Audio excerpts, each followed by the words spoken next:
How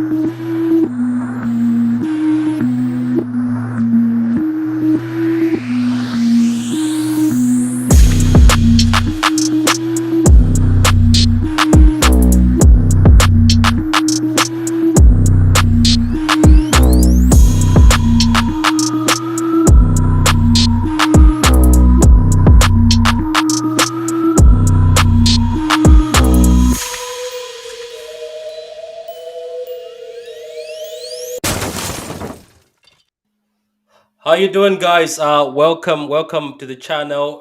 It's been a long time since I've been on. A lot of people have been sending me DMs saying, "You come back to your channel, then you go back again, then you're quiet. What's happening?" I told them that look, I'll try my best. Since I go back to work, it's been difficult, but I'll try my best to be doing a lot of videos.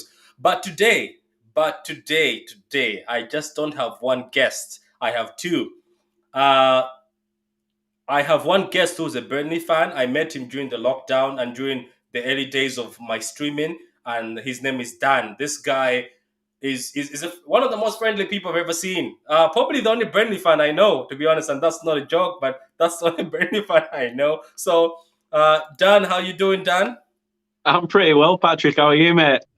I'm good, man. Like when I keep saying you're the only Burnley fan I know, it doesn't mean there's less. It's just that I only know you. That's it. I don't No, know. that's fair enough. That's fair enough. No, thanks for the glowing reference. I'm glad our paths crossed, and you know, it's nice to get to know other fans of other clubs as well.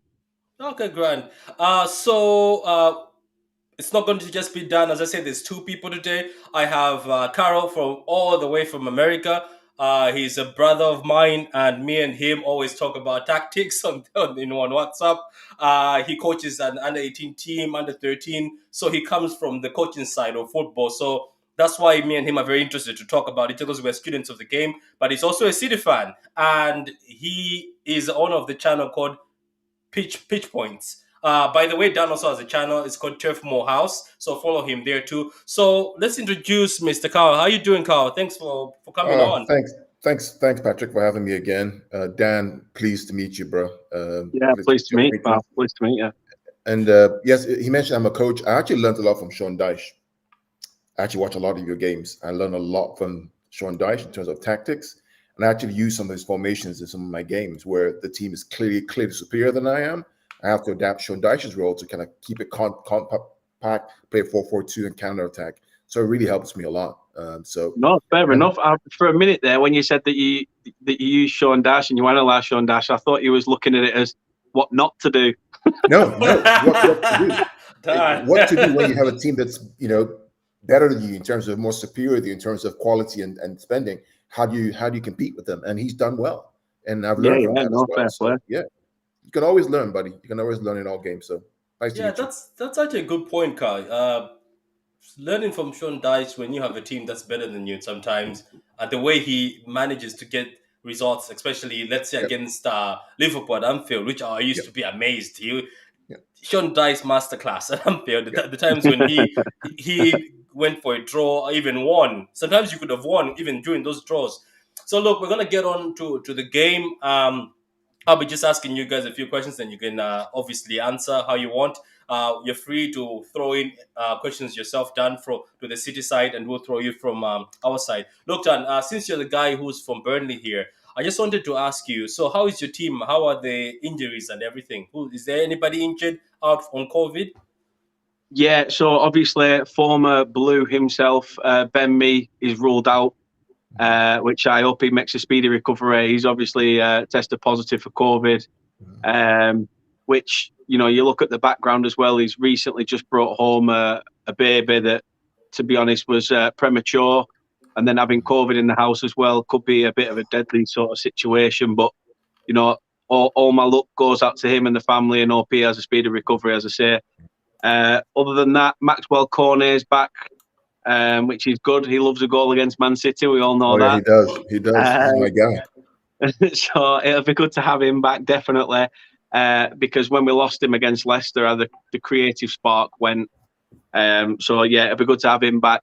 Matej Vidra's got a bit of a knock, but looks like he could potentially be in. It's only just one of those. It may be a bit of a bruised leg, but something he could probably get through.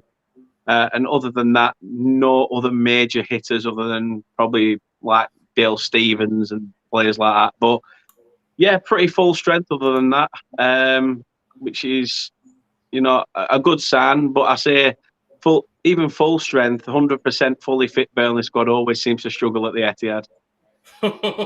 Nah, look. For me, as I told you, I think I was telling you the other day before. Obviously, we're just talking, and I remember I told you that Burnley make it very difficult, especially at Turf Moor. But away, sometimes they're either difficult or sometimes you're like they're just having a bad day. They just don't feel like they're up for it. Hopefully, you're not up for it at this weekend. I hope you don't. I'm hoping we put in a performance like we did under Owen Coyle in 2009. I'm hoping for that 3-3 sort of spark that we had. That game was electric. I love that. I love that match. Okay, so look, those are the injury sides from Burnley. What about you, Kara? Have you heard anything about City? I haven't heard anything because I saw Gundogan today. He was training. Yeah, the only thing we've heard is about Ferran has a fracture, minor fracture on his toe, so he's going to be out for 4 to 6 weeks, probably going to be 4 weeks. But that's about the only thing. And then the other thing is about the Brazilian players, what's going to happen to them, because they play tonight. I know they've hired a private jet for them, Liverpool players, Everton players who can fly directly from Manaus in Brazil straight to Manchester or Liverpool. So are they going to play? We don't know. I know Stefan played yesterday. He should be on his way back, private jet as well, all the way to Manchester from Columbus, Ohio. Was it Columbus or somewhere else? Yeah. So we'll see. We'll see what happens tomorrow on Saturday. Yeah, that's all I've heard. Everybody has been telling me that don't make predictions unless you hear about the Brazilian players. But today is Thursday, I know, and there's a private jet, and we always do a private jet with Liverpool.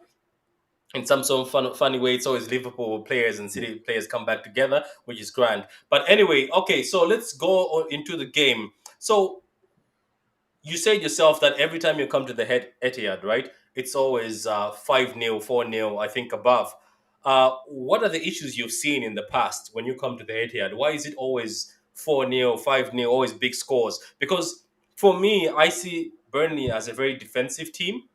And it just seems that every time you come to the Etihad, the whole defensive thing goes out of the window. So I don't understand because I get surprised. By the way, I'm not just saying this. I get surprised when we beat you 5-0 because you guys know how to defend. As Carl says, most times when he's coaching and he wants a way where he can lock up a team, he looks at Sean Dyche as somebody who can play against a better team but lock it up and keep the score down. But it seems every time we meet you, we always have your number. Let me not jinx that.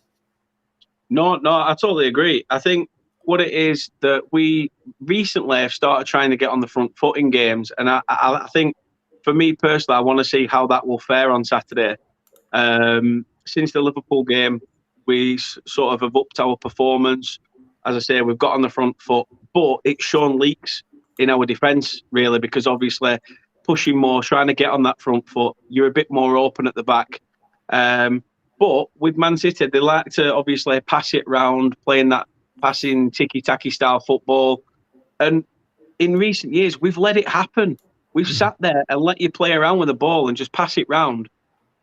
How I would describe it is like Pep Guardiola has walked into Battersea and seen 11 dogs rolled over on the belly and he's tickled them all. That's what he's done. That's what he's done. Literally, Burnley lie there like dogs on the back and just let Man City tickle them to death. And that's pretty much how it is. We sort of don't show much fight, and we should do. It's almost like we go there sort of thinking, right, this is a free hit. Well, we get from this game. If we can keep it at 5, then brill. It's getting to a point now where Burnley fans will be happy if it's only 4. Because it's an improvement. That's how bad it's getting. That's how bad it's getting. But it should, the signs have been there. The signs are there that there is a performance in Burnley at the moment. And in a way, I sort of look at Burnley this season and I think a little bit of Fulham, where they're trying to play nice football. They're not trying to play over the top all the time. They're trying to be a bit more expansive. But in the end, it kills you. It can kill you off.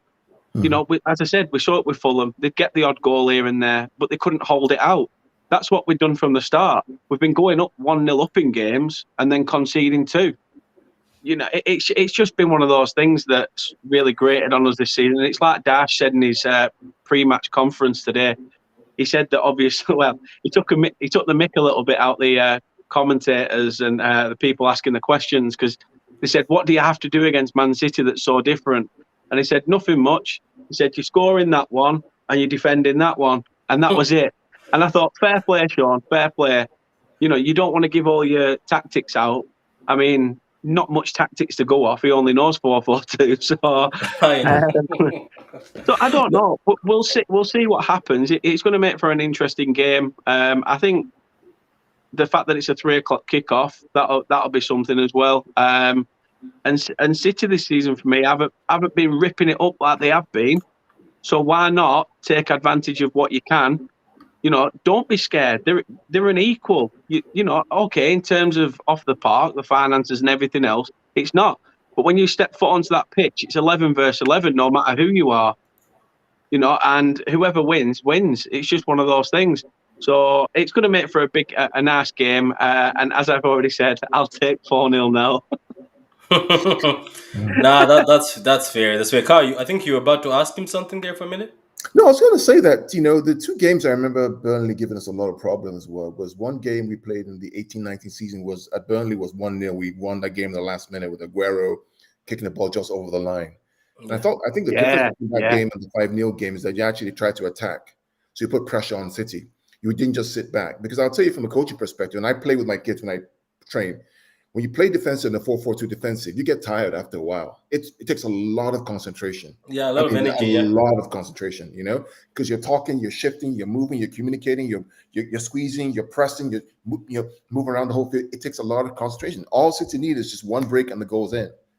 So why not just go attack? And you're trying. I'm not saying go gung ho like Leeds and go attack, but transition like Villa do. Transition like Burnley have done against Liverpool. Transition play, win the ball back quickly with Cornet and try to break them on a counter-attack. That, for me, is a way to at least try and get a performance. Even if you lose 2-1 or 2-0, it's the performance that's going to help you, at least going forward, in my opinion. So, I agree with you. I agree with that. Burnley, I agree with that. That we won slightly, that's what you did. And then the game that we won 2-1 about 3 years ago did the same thing. You pressed up high. You try to win the ball. I think that's what you should do. Don't sit back. Was that the one when Ashley Barnes scored from like the edge of the box at the Etihad? I think it was. Yeah, that one. I remember. I watch all the games. You can learn from every single team. You see now, Carl is giving Sean Dyche some hints here. you think Dan, you think he wants us to lose, but anyway, Carl is a student of the game. He always wants to analyze it. I want to win. Opportunity, but he wants a good match. I want to win because of our rivals who are probably going to play as well. But I do enjoy what Sean Dyche does with the team. One of my very good friends, his son is in Burnley Academy at Taluku. I don't know if you're Taluku. Yeah. He's a very good friend of mine, he's a classmate of mine. So I have a vested interest in Burnley to making sure that they do well because of my friend's son. So you can learn from every single game. You can't just say because I'm a City fan, I'm not going to look at Burnley or look at anybody else. No, you learn from the game. What are they doing? What do they do well? How can we learn from them? They play a 4-4-2. How do they play a 4-4-2? How do they defend? How do they transition? When they lose the ball, what do they do? Nick Pope, how's he doing? You can learn from all these things as a coach and as a fan. That's why we love the game, right? Of course. I think to be fair as well, Carl, obviously what you're saying as well, I've got to say a big shout out to yourself, because I've sort of started realizing myself that I'm doing that more now, that I'm not just looking at it from a fan perspective, and I'm sat there thinking, I used to be that guy screaming, it's a penalty, you're booing along with the fans when you're at the stadium and stuff like that. Now I'm almost thinking, nah, that's not a penalty. Yeah. If it was the other way around, would I be screaming for it? Would I not? You know what I mean? And I sort of see myself more analysing a game now than actually just watching it. I mean, don't get me wrong, I'm watching it, but I'm also taking in those little bits, watching those little runs from behind, analysing it more, so that when it comes to doing things like this, you've got more analysis, you've got more something to give, something to say, than just a case of, we piled the ball forward, it were brilliant, Yeah, that's even the new thing I've learned from Carl. Like, I used to have it inside, but I couldn't bring it up because I was like, you know what, this is what it is. I just came into the YouTube game you're just supposed to say it was a good game or it was shite. People enjoy you mourning. You know what I mean? You get clicks for mourning. But after I met Carl and I said also talking to him, and he was like, yeah, but let's be talking things in a bit tactical, a bit of a tactical way. Good. Carl, do you want me to just read the comments here because somebody Sure. just Sure. Adam just threw a dig at you. Talk MU says big up guys, big up to you, man. Adam says, hey, EGTV, my guy, how you doing, EGTV? Sorry, I couldn't make your stream today. I came late from work, and yours was at 7, so I couldn't make it anyway. Sorry, but I'll be on the next one. Adam says Carl wants us to lose, and laughing faces. Adam says Carl is undercover Burnley fan, and he's just ripping into you. So, I guys, know. look. I'm gonna come from Carl. So, Carl, what do you want? What do you think we Well, should do in this well, game? You know, Burnley are coming to fight because they've right, lost a but lot of right. games, so they're coming to fight. So there's a difference here. So Mm, what Sean Dash has recognized, what Burnley have recognized, is the fact that they play a 4-4-2, right? yeah, Which is good. But when you play a 4-4-2, you have to be quick on the transition, right? So what do? This summer they go out and buy one of the fastest, quickest transition players in the world, Maxwell Cornet. We yeah, know him very well, right? yeah. He's always he He always scores forces. against City. He always scores Why? against City. And why does he do that? Because he's Mm, very quick on the transition. That's what Burnley have. Burnley recognized back in the past years, they didn't even have very quick players who could transition playing a 4-4-2. Here comes Maxwell Cornet, one of the quickest players on the planet in terms of transitioning. So he's going to be a problem for us, right? So all of a sudden, Burnley's transition is going to be quicker, faster, and the defender is going to be just as tough, which presents another challenge for us. So we have to be on our game. We're going to win that game against Burnley tomorrow. I agree with what Carl's saying as well, because I noticed it in that Leicester game and I noticed it against Rochdale in the Cup as well, that when Cornet was playing, he, as a player himself, you see him getting into them pockets of space. Mm-hmm. Now, watching a Burnley team over the years, it's been the same team for the last 6 seasons, pretty much. We've become robotic. We've become static, expecting players to just pass it to feet and then somebody else run. But they're not running into space. And then it's like having to play off an awkward ball. We all know what's going to happen. Chris Wood's going to be jostling with the last defender. He's going to try and peel off on the shoulder. But the thing is with Cornet, we saw it in the build up to the goal. He was absolutely brilliant. Prior to his volley against Leicester, he was brilliant. He was getting into space. He won the corner for our first goal. It was something different. That's what I mean by analysing it. It was absolutely brilliant because, as you say, you don't see many players in claret and blue utilising space. If anything, they're staring into it. It's good to see somebody finally using the initiative, getting in behind the back four, being able to actually cause problems. And I think if Dwight McNeil added that sort of little thing to his game instead of just running, I think he'd also have another big hitting player out on the wing. I agree with you. I think it takes a player like Maxwell Cornet coming in for everybody's game to change. Yeah. Right. You bring one new player in, he's faster, he's quicker, he's sharper. All of a sudden, everybody has a target man to go to. That frees up space, that creates time. So all of a sudden, the way you play changes. I've watched Burnley's performance this season. Yes, they haven't won all the games but they played really well. The performance has been good, which, in my opinion, I feel that you're not going to get relegated. I think you'll be fine this season. So yeah. it's a different proposition for us with Maxwell Cornet playing tomorrow. Yeah, hopefully he doesn't play. I don't mean that he has to stay injured, but just for him playing this weekend, I hopefully he doesn't. Because trust me, you Burnley fans might think I'm just maybe capping or just lying. He just performs against us. He just has our number. It He's doesn't matter brilliant. if we've got Walker. He finds a way to get past Walker. So that's how To dangerous be he is. fair, a So lot of going. Burnley fans are saying don't play him against Man City. A lot of Burnley fans are saying keep hold of him and play him against Southampton the weekend after. That's Give a him an good. extra week. Give him an extra week off. And I know That's a good you'll say, yeah, idea. that's a good thing. Of course it will be. That's a good idea. Okay, I'm just going to read the comment, then we're going to move on. So this is from Adam. Burnley play better football than Spurs. Adam is on a joking mode. Adam today. So this is the lineup for City, Carl. I picked today. Look, I ignored the fact that the Brazilian thing is happening for me. I've just picked whoever I think is strong enough to play. Unfortunately, Dan, I didn't have time to do a Hey, not a Burnley one, problem. but I'm pretty sure when we're on your channel later on, I'm pretty sure you have a Burnley lineup, so I'll be able to be educated on the players you have. So, Dan, for us, we always play a 4-3-3. Carl will explain to you exactly what happens when we're attacking and exactly what happens when we're defending. So, Carl, do you want to take it from there? Are you also satisfied by the team, Carl, or did I Yeah, make yeah, yeah. I a mean, few boo-boos? for the most part, yes. I mean, so City attack in a 4-3-3, or sometimes they attack what we call a 3-box-3, which is basically either four defenders or three defenders, two holding midfielders. Sometimes it's Rodri and Bernardo Silva, two attacking mids, which is De Bruyne and maybe somebody else, and then a front three. When they're defending a 4-4-2. So four in the back, four in the midfield, and then two up front, and then two press up front. So in the false nine system, who's our number 9 here? I can't see. Raheem. Yeah, so that's a problem right there, right?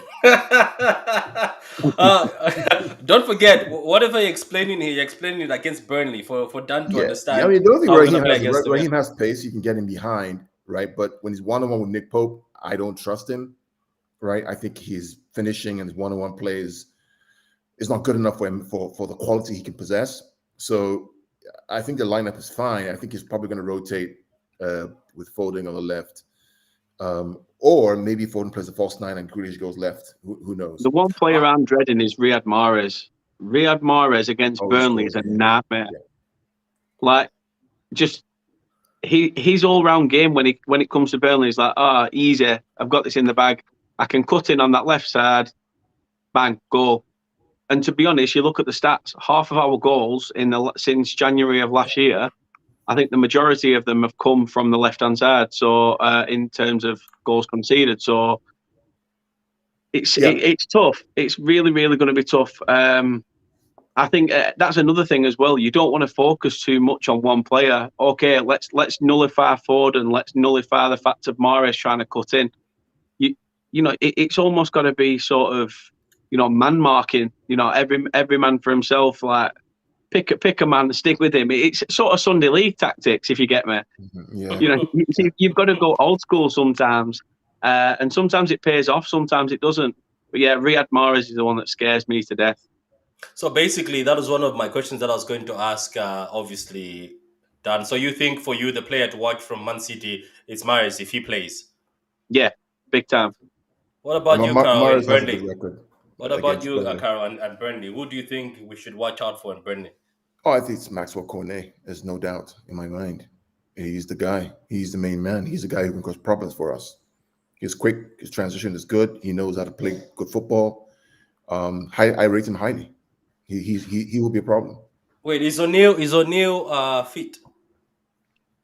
McNeil's fit, yeah. He'll be probably. They'll probably rotate the wings. If Cornet does start, he'll play on the left. McNeil will play on the right. And the thing is with Cornet, he runs around like a headless chicken. He's everywhere, and he doesn't stop running. That's what I like about him as well. I think we had a player in him sort of before, George Boyd. He was sort of the same. He didn't really do much, but he ran around the pitch. And when he did run around the pitch, it made a difference because it pulled players out of positions. It made, us have more pockets of space to get into. And obviously, you'll remember George Boyd from that famous 1-0 win at the Turf with that volley on that he caught sweetly. That was just, Dan is looking. Dan is looking for miracles here. I hope your miracles don't come true because it looks like you're praying. Let me just welcome Lester T. I Die TV. How you doing, man? How you doing? Long time. It says, "Come in, Man City." Come. I think you're supposed to say, "Come on, Man City." I think he's on. Why are you supporting for us? It's very strange for a Leicester fan to say Man City is going to win. he could have just put "Come on, City" and then claimed it were his own team, couldn't he? But yeah, Adam says, "Who is Burnley's keeper?" It's Nick Pope. Adam, Nick Pope is Burnley's keeper. So Patrick, I have to leave now. I have to go pick up the kids from the bus. Oh no, it's fine. Go ahead, Carl. Thanks for coming on, Carl. Nice thanks for coming on. I Carl. appreciate it again, as always. Appreciate it. Take care. We'll talk in WhatsApp thing. All right, bye. Let me just take him out there. Grand, yeah. So let's just read the last comment down. So what Konate has is a cheater. What did Konate do to Leicester? Basically, a ball got pumped along quite from one side of the pitch to the other, and he busted a gut to get to it. And as he got to it, he felt his hamstring go. So as he ran towards the ball, he booted the ball out of play, and then went off the pitch and was like waving as though like, no, Miami's done. And the referee sort of just let the game carry on. He sort of Leicester take the throw in and whatever. Cornet then walked back onto the pitch and then sat down on the pitch as though, right, no, you will get me medical assistance. So in a way, it was sort of time wasting. He knew what he was doing, and I can understand why Leicester fans were peed off about it. But Oh, I so won't go so as that they're far as not they're saying not he's a letting cheater. go. Wait, did you draw with them? Was it a draw or the one? It was a draw. Yeah, we should have won. We had a goal ruled out in the last minute. I see. That's why he's in. He says I hit, but then the guy said, "Oh, he's on fire." I think he's missing now. He's putting a wink face. And as you'll know I, with Chris, he's one of these where if you had a pot and a big spoon, he loves doing that. He loves stirring. So Dad, here's a comment. I know Adam earlier on you could have. We're about to end the stream. If you want, you can find us in the comments in the stream at turfmoorhouse. I'm gonna be down on his channel in a few minutes. Uh, Here is Kate says you're fishing, Chris. And then one more comment says hello, Moy. Okay, guys, we're just gonna do the predictions. As I said, this is my lineup. It's going to be Edison in goal, Laporte next to Diaz. Cancelo has been playing very well as a left back. Rodri in defensive midfield, Walker as the right back, and Bernardo Silva and De Bruyne in that midfield. I think Foden should take Jack Grealish's place. I don't know if you've been seeing him, Dan. I'm not impressed. I know it's just 7 games, but look, Man City has got a lot of players. Just because you're a 100 million player doesn't mean they just continue playing you, regardless if you're doing 5 out of 10. I'm sorry, guys. Some of you guys were disappointed in my other video when I said I think he needs more time. Mahrez needed more time. Bernardo Silva needed more time. Ferran Torres needs more time. Even Grealish has to be sat on the bench. He has to come back and do better because Foden is running the show. Bernardo Silva is running the show, and these are the people like Bernardo Silva who was supposed to go. And most of City fans say they have to go. So look, I think Grealish is going to have to be on the bench. The thing is, I'm Right? glad you agree with me. I'm glad you agree with me because I was one of those people that said Grealish will go to City and potentially be a flop. And I say that in terms of the likes of Wilfred Zaha was expecting big things, went to United and did nothing. Sancho so I think far is struggling also. it's one of those where with Jack Grealish, he's in a team full of multimillionaires. So even if he has a bad game, he still looks half decent. If you get me, looking from the outside. Yeah. But when you actually watch, as you say, being a City fan and you watch week in week out, it's a case of okay, he's a new signing. He's still got to adapt to the way we play. But I agree with what you're saying. Bleed him in Yeah. slowly. Don't just chuck him in at the deep end and think because you spent all that money, let's get what we can out of him and expect miracles to happen. Yeah, I think that's what I'm saying, Dan. Like it's good that somebody's agreeing with me because some people say give him time. Yes, give him time, but don't just push him in there. Just don't Yeah, just say okay, giving him time is just put him in there. No, let him sit back and watch that. Look at what Foden is doing. Do you know what I mean? Like Foden has been coming on and looking like the 100 million player. Like that's what. And Bernardo Silva, who was supposed to go, and other people were saying let him go. He's become one of our best players. So this is the City team. Like he was a big fish in a small pond. Now he's the big fish in a pond full of sharks. Like they all are hungry. Like even Fernandinho said, in this City team, you have to show up. If you don't show up, there's somebody waiting behind for your place. So I think I'm not trying to say Grealish has to go or I'm not trying to say that it's the end for him. I think he just has to be given time, but don't just yeah, play him for the sake of saying let him just swim, sink or swim, because that's gonna be bad. Because it's the same fans ourselves who are gonna go after him when he sinks. Anyway, so let's just go and end this because we've been around here for 30 minutes. Dan, so what's the prediction? What's your mind saying and what's your heart Ooh, saying? oh, I don't know whether to go with claret tinted glasses on or go just gung ho. I think looking at it from as a Burnley fan, I've got to think of it as obviously I feel that we've got a bit more fight going forward. So Yep. I'll take it as even with claret tinted glasses, I don't see us getting anything. I'm Come on, so, be hopeful. I'm sorry to any Burnley fan in here, but honestly, I'm going to have to go for 2-0 City. Okay, so 2-0. There's Dan, the Burnley fan, says 2-0 City. For me, I don't know. The City fan in me is saying another 5-0, another 5-0, but Yeah, I don't another think it's five.